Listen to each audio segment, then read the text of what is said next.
एक डरावने घर की, एक ऐसा घर जिसकी बातें सुनकर ही लोगों की रूह कांप जाती। कहते थे कि जो अंदर गया वो कभी वापस नहीं लौटा, जो लौटा वह भी पागलपन की हद तक डर के भर गए। गांव के लोग उस घर के पास जाने से कतराते थे, मानो वहां कोई अदृश्य शक्ति उन्हें खींचने की ताक में बैठी हो। उस रात अचानक में काले बादलों का साया था, तेज हवाएं पेड़ों को झकझोर रही थी, जैसे कुछ भयानक आने वाला हो। मैं एक पैरानॉर्मल गतिविधियों का खोजी उन कहानियों को मंच एक अफवाहें मानकर घर के सामने खड़ा था। मेरी जिज्ञासा और जांच ने मुझे इस मौत के कुएं में धकेल दिया। जैसे ही मैंने कांच से बाहर कदम रखा, एक ठंडी बर्फ जैसी हवा ने मेरे शरीर को झकझोर दिया। घर की खिड़कियां दूर से किसी गहरे खौफनाक जीव की आंखों की तरह चमक रही थी।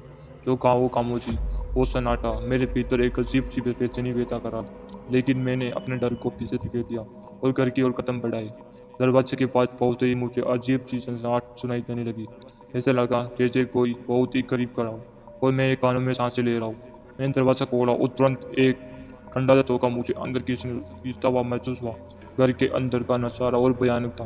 दीवारों पर लटके जाले, फर्श पर जमी धूल और सड़न की गंध ने मेरे सिर को चकरा दिया।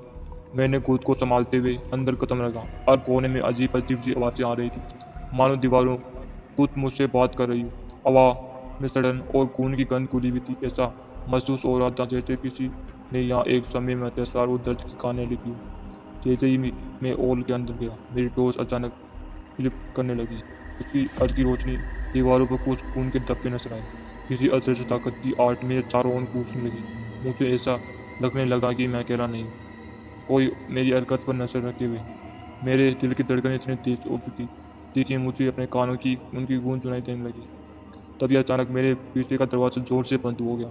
उस धक्के की आवाज से मेरा शरीर कांप गया।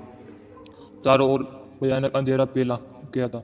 मेरी टॉर्च भी बंद हो चुकी थी और अब मैं भी पूरी तरह से अंधेरे में खो गया। मेरे चारों ओर घनघोर सन्नाटा था, लेकिन उस सन्नाटे में मुझे हल्की हल्की पिचकारियां सुनाई दे रही थी। और तभी एक नीमन डरावनी हंसी मेरे कानों के पास गूंजने लगी। हंसी इतनी विकट और गहरी थी जैसे वह कुछ शैतान की हो। मैं पूरी तरह जड़ हो गया। मेरे पैर अब मेरा साथ नहीं दे रहे थे। तभी मेरे पैरों के नीचे से अचानक कुछ ठंडा महसूस हुआ। मैंने नीचे देखा तो वहाँ खून से सने हुए मेरे हाथ ने मेरे टखनों को पकड़ चुके थे।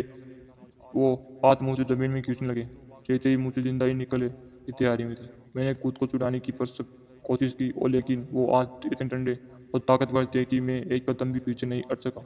तभी मेरे सामने एक भयानक आकृति प्रकट हुई।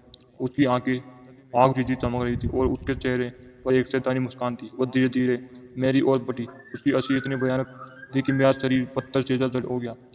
तुम यहाँ नहीं आना चाहिए था, उसकी भयानक आवाज ने मेरे कानों में गूंजते हुए कहा। उसकी सांसों की गर्मी मेरे चेहरों पर महसूस हो रही थी। अचानक उस आकृति ने मेरी गर्दन पर अपनी पकड़ कस ली। उसकी नकुली उंगलियां मेरे त्वचा को चीरती हुई मेरे गले पर भीतर घुसने लगी। मेरी सांसें थमने लगी और मेरी आंखों के सामने एक अंधेरा छा गया। जब अगली सुबह पुलिस मुझे ढूंढने आई तो मैं बरामदे पर पड़ा था। मेरा चेहरा खून और पसीने से सना हुआ था और मेरी आंखें खुली हुई थी। जैसे ही कुछ भयानक देख चुका था, लेकिन मैं कुछ कह नहीं पाया। मेरी आवाज़ गायब हो चुकी थी। गांव के लोग कहते हैं कि उस रात मेरी चीखें पूरे घर में गूंज रही थी और आज जब पूरा चांद होता तो वो चीखें उस घर में सुनाई देती है, जैसे कोई अब भी उस घर की दीवार में जिंदा हो और हमेशा के लिए कैद हो। अब उस घर के पास से गुजरने वाले लोग एक बात कहते हैं, वो घर वो घर सिर्फ एक इमारत नहीं, वो जिंदा है, वो जिंदा है और वो भूखा भी है। Thank you.